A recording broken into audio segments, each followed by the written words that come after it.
With now over 67,000 Americans dead and 1.1 million Americans infected with COVID 19, I think it is time to admit that America has completely failed in its response to this pandemic. Right now, you have a lot of states that are looking to open up, as over 30 million people have become unemployed.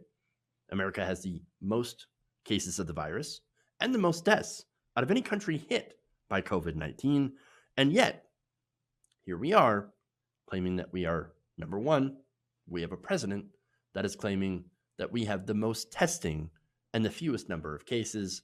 That, of course, is the opposite of reality. According to a recent analysis by the Associated Press, it may be far worse than we see right now. They say that the majority of states looking to open up are not meeting their basic testing requirements. Experts say are needed to contain this virus. An AP analysis published on Saturday measured states on two different criterion, a federal government figure recommending that states should be testing at least 2% of their populations a month, and a figure from researchers at Harvard who say the U.S. needs to be testing about 500,000 people per day before rolling back some of their lockdowns. The analysis found that only 10 states had hit both marks.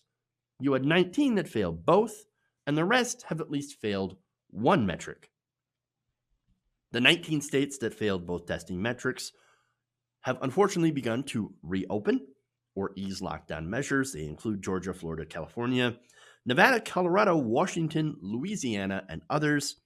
10 states that do meet those both of those testing metrics are North Dakota, New Mexico, Alaska, West Virginia, Utah, Idaho, Tennessee, Alabama, Arkansas, and Delaware.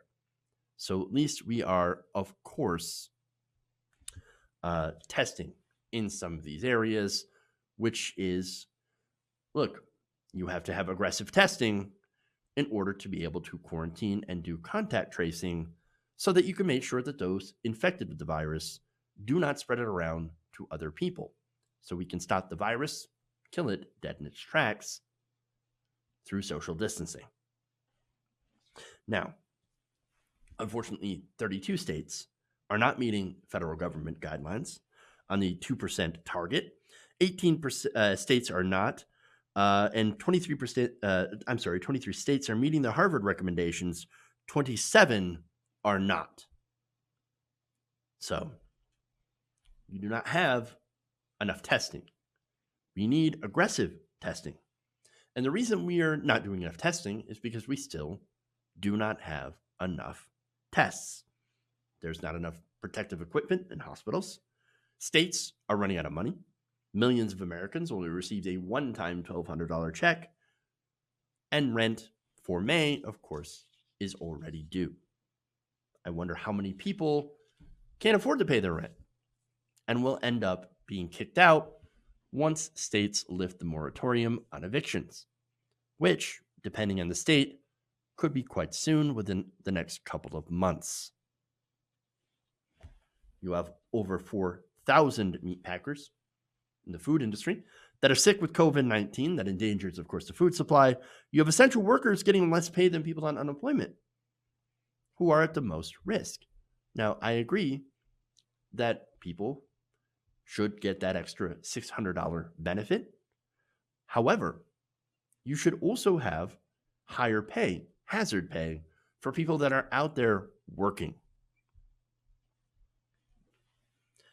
Congress's response, unfortunately, to all of this was to redistribute trillions of dollars of taxpayer money to the very top, while regular people and small businesses get crumbs.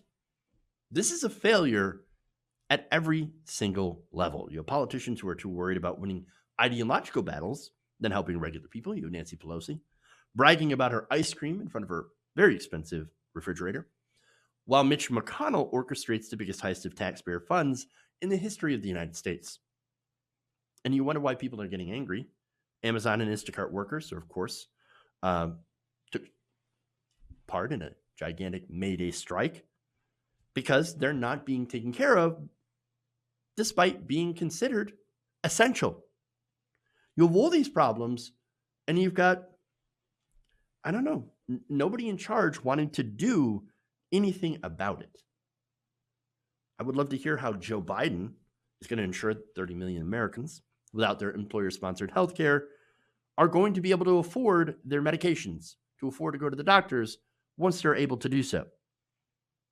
Insurance companies, look, giving insurance companies trillions of dollars for Cobra, that is not a solution.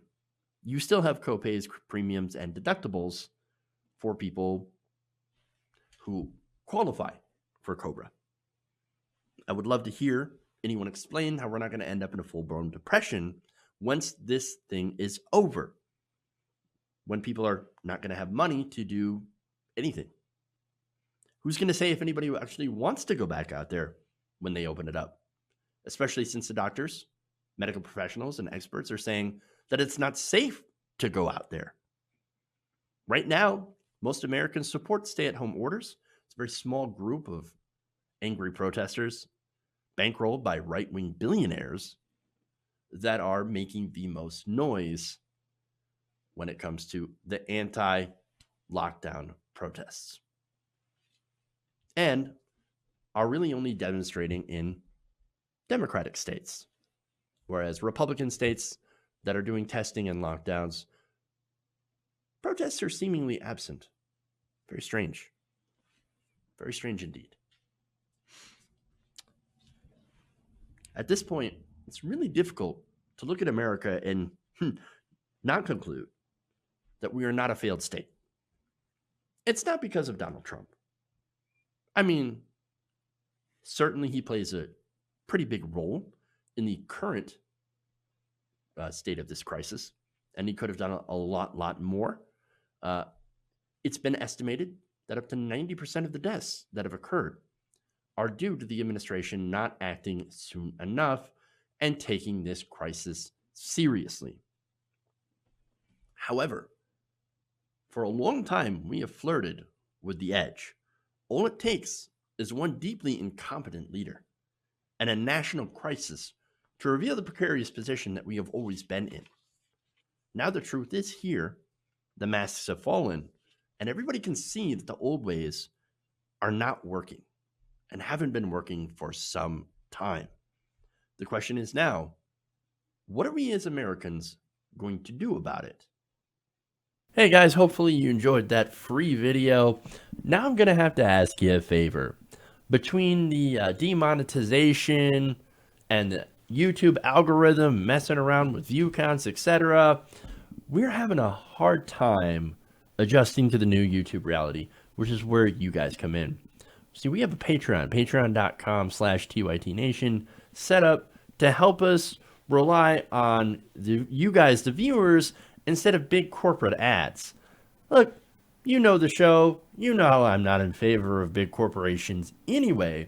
So help us transition away from relying on the ad model to pay the bills and sign up to be a patron, patreon.com/TYTNation. That goes a long way to help us keep the lights on.